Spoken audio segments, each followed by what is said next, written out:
दोस्तों, चीनी की महंगाई को लेकर इस नए वीडियो में हम आपको बताएंगे चीनी महंगे होने के फायदे जो हमें बताए हैं बिहार सरकार के मंत्री, डबल इंजन सरकार के मंत्री, भारत माता के सच्चे सपूत श्रवण कुमार ने।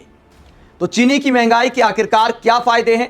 जब मीडिया ने सवाल पूछा कि चीनी 65 पार चली गई तो मंत्री जी ने क्या जवाब दिया, आगे आपको सुनाएंगे। पहले विजय कुमार सिन्हा क्या बोलते हैं चीनी की महंगाई को लेकर, जरा सुनिए। देखिए, चीनी के कीमत में भारी वृद्धि हुआ है। उसके कारण हमारे यहाँ गन्ना उद्योग के मंत्री हैं और हम लोग जानकारी प्राप्त करेंगे। ऐसे एक बात हमने बड़ा खुल के कहा, हमको व्यक्तिगत बड़ा खुशी होता है जब मेरे किसान का अनाज का कीमत बढ़ता है। कृषि मंत्री के नाते किसान के अनाज बढ़ते हैं तो लोग छाती पीटते हैं, लेकिन विद्यालय का फीस बढ़ जाता है, डॉक्टर का फीस बढ़ जाता है, उस पर लोग चुप क्यों रहते हैं? बताइए किस तरह का लॉजिक है? क्या चीनी देश का किसान बेचता है? माना कि गन्ने से चीनी बनती है, लेकिन चीनी महंगी इसलिए नहीं हो रही कि गन्ने की किसान को ज्यादा कीमत मिल रही है। क्या किसानों ने ताजा ताजा एकदम से गन्ना बेचा है कि पिछले 20 दिन में ही गन्ने के दाम किसान को दिए गए और चीनी के दाम 65 के पार चले गए? मतलब किस टाइप के लोगों को मंत्री बना दिया जाता है? हमारे देश में चपरासी का भी कोई एग्जाम होता है तो अच्छी खासी परीक्षा पास करनी पड़ती है, सामान्य ज्ञान की जानकारी होना अनिवार्य होता है, लेकिन नेता बनने के लिए पैसा चाहिए और इसके अलावा जाति वगैरह का कार्ड होता है, पारिवारिक राजनीति होती है, बहुत सारे पहलू होते हैं। सामान्य जानकारी के मुताबिक चीनी के दाम इसलिए बढ़े हैं क्योंकि चीनी का स्टॉक कम रह गया और यह आरोप लगा रहे विपक्षी नेता कि बड़ी मात्रा में इथेनॉल बनाने में गन्ने का इस्तेमाल किया गया, चीनी का उत्पादन कम हुआ तो जाहिर सी बात है चीनी के दाम बढ़ेंगे। तो मोदी सरकार जो विदेशी मुद्रा बचाने की बात कर रही थी, अब चीनी खरीदने में विदेशी मुद्रा का इस्तेमाल करना पड़ेगा। लेकिन मंत्री जी इस तरह दिखाते मानो किसानों को ज्यादा दाम देने की वजह से चीनी के दाम में बढ़ोतरी हुई है। तो यह दिखाता है कि मंत्री जी का सामान्य ज्ञान कितना कम है। इसके बाद दूसरे मंत्री क्या कहते हैं और मंत्रालय इनके पास कौन सा है? इनका नाम है श्रवण कुमार। बिहार सरकार में श्रवण कुमार के पास मंत्रालय है इंफॉर्मेशन एंड पब्लिक रिलेशन, तो सूचना प्रसारण का काम है। लेकिन ये क्या पीआर करेंगे बिहार सरकार का, जब एक सामान्य सवाल का सीधे तरीके से जवाब नहीं दे सकते? मंत्री महोदय ने ऐसा जवाब दिया चीनी को लेकर कि पत्रकारों ने भी माथा पकड़ लिया। काउंटर सवाल करते तो हो सकता है मंत्री जी शर्मिंदा हो जाते, लेकिन मीडिया में चूंकि काउंटर सवाल करने का चलन कम हो गया है या एक तरह से बंद हो गया है, खासकर बीजेपी सरकार के मंत्रियों से, डबल इंजन सरकार के मंत्रियों से, इसीलिए मंत्री जी का रास्ता थोड़ा आसान हो जाता है। जवाब मंत्री जी ने ऐसा दिया कि जो साथी खड़े थे वो भी हंसने लगे कि मंत्री जी की बात में आखिरकार क्या लॉजिक है। तो क्या जवाब देते, क्या सवाल किया जाता, जरा सुनिए। तभी तो कृषि मंत्री जी ने आपको विस्तार से बताया है, तो कृषि मंत्री जी से ही जुड़ा हुआ डिपार्टमेंट है जो उन्होंने बताया है, उसको फॉलो कीजिए। सर, वंदे मातरम को लेकर जिस तरह से बवाल मचा है सर, दो छंदों से ज्यादा नहीं गाएंगे सर। वंदे मातरम देश के सम्मान में जो गीत गाए जा रहे हैं उस पर किसी को एतराज नहीं होना चाहिए।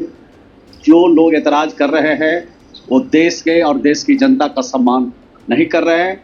इसमें सरकार को एक कानून बनाना चाहिए, भारत सरकार को, और ऐसे लोग जो देश के सम्मान के साथ खिलवाड़ करना चाहते हैं, देश की भावना को ठेस पहुंचाना, तो उनके खिलाफ सख्त कार्रवाई। चीनी के दाम में बढ़ोतरी होने से आम लोग काफी प्रभावित होंगे सर। चीनी के रेट बढ़ने से आम लोग काफी प्रभावित होंगे। ऐसे भी चीनी लोग कम खा रहे हैं, लोग सबको तो आजकल बीमारी हो गई, मिठाई उठाई कम खाते हैं आजकल, तो सब डायबिटीज के शिकार हो रहे हैं।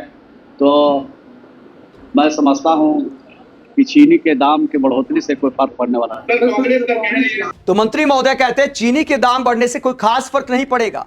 मंत्री महोदय के मुताबिक वंदे मातरम बड़ा मुद्दा है, उस पर नया कानून बनना चाहिए। जो ना गाएं उन्हें सजा का प्रावधान होना चाहिए। हालांकि वंदे मातरम को लेकर मोदी सरकार ने अभी तो बिल पास किया है, लेकिन लगता है कि मंत्री जी को कोई जानकारी नहीं है। चीनी के कई नुकसान इन्होंने बता दिए कि डायबिटीज हो जाता है, लोग वैसे ही कम खाते हैं, तो इसका कोई नुकसान नहीं है।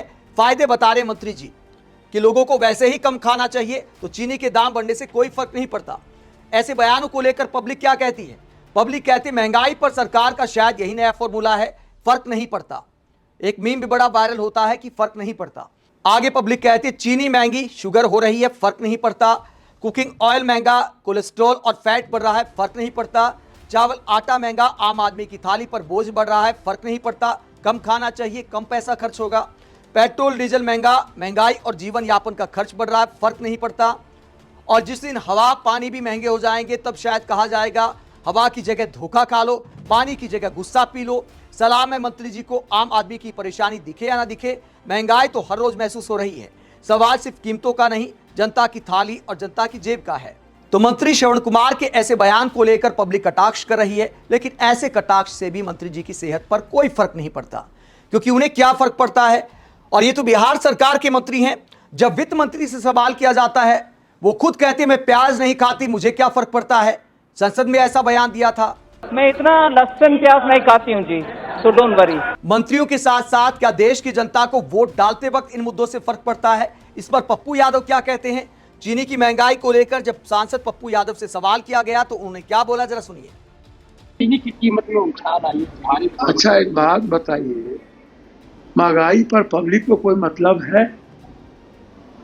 डीजल, पेट्रोल, एथेनॉल से पूरी जिंदगी, पूरे हर लोगों की जिंदगी तबाह हुई, हर गाड़ी की जिंदगी तबाह हुई। डीजल पेट्रोल की स्थिति देख ली, गैस की स्थिति देख ली।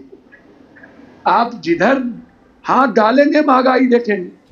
आम आदमी की जिंदगी तबाह कर चुके हैं ये लोग। बीजेपी जवाब दे ना चीनी का, बीजेपी जवाब दे एथेनॉल का, बीजेपी जवाब दे मंदिर के चोरी का। क्यों मंदिर चोरी का जवाब नहीं दे रहे? क्यों चंपत राय को क्लीन चिट दे रहे? क्यों अनिल मिश्रा को क्लीन चिट दे रहे? क्यों गोविंद गिरी को क्लीन चिट दे रहे? मंदिर का पैसा कहां गया?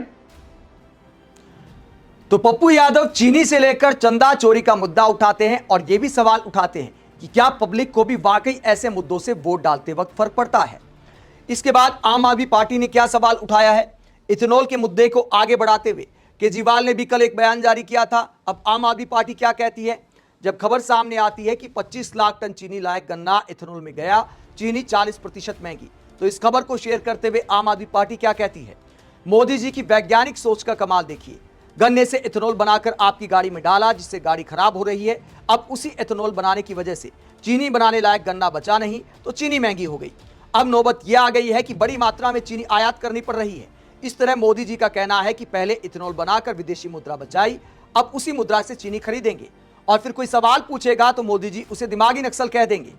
तो पीएम मोदी के दिमागी नक्सल वाले बयान पर भी आम आदमी पार्टी ने सवाल उठाए हैं और पीएम मोदी के दिमाग पर सवाल उठाते हुए पूछा है कि ये कौन सी निंजा टेक्निक है विदेशी मुद्रा बचाने की। क्या आप विदेशी मुद्रा बचाने के नाम पर इथेनॉल ब्लेंड करते हैं पेट्रोल में और अब चीनी खरीदेंगे। और सरकार ने एक आदेश भी जारी कर दिया है। सरकार ने क्या छूट दी है, एक नया लेटर सामने आया है। देर शाम क्या लेटर जारी किया गया है चीनी को लेकर, यह आप देख सकते हैं। यह मोदी सरकार के वाणिज्य मंत्रालय ने लेटर जारी कर दिया है। डेट आप देख सकते हैं 20/8/2026। इसमें क्या कहा गया है कि 10 लाख मीट्रिक टन चीनी खरीदी जा सकती है जिस पर कोई टैक्स नहीं लगेगा, ड्यूटी फ्री रहेगी, यानी जो आयात होगा उस पर कोई टैक्स नहीं देना पड़ेगा। फिलहाल सरकार की सांस फूल गई है कि चीनी की आपूर्ति पूरी हो जाए, टैक्स कमाई वगैरह देखा जाएगा। तो ये हालात आ गए हैं। विपक्षी नेता सवाल उठा रहे हैं कि पहले हम चीनी निर्यात करते थे, अब आयात करने की नौबत क्यों आ गई। इथेनॉल के उत्पादन को इसकी वजह बताया जा रहा है, जिसे लेकर लगातार अरविंद केजरीवाल, राहुल गांधी, तमाम विपक्षी नेताओं ने सवाल उठाया है कि गाड़ियां तो खराब हो ही रही हैं, अब रसोई का बजट भी खराब हो रहा है। और डबल इंजन सरकार के मंत्री कहते हैं छोड़िए चीनी बीनी में क्या रखा है, वंदे मातरम का मुद्दा सबसे बड़ा है और चीनी खाने के तो नुकसान बहुत हैं। आप इस पूरे मसले को लेकर क्या सोचते हैं, कमेंट बॉक्स में अपनी राय जरूर दें। साथ ही चैनल को सब्सक्राइब भी करें। नमस्कार।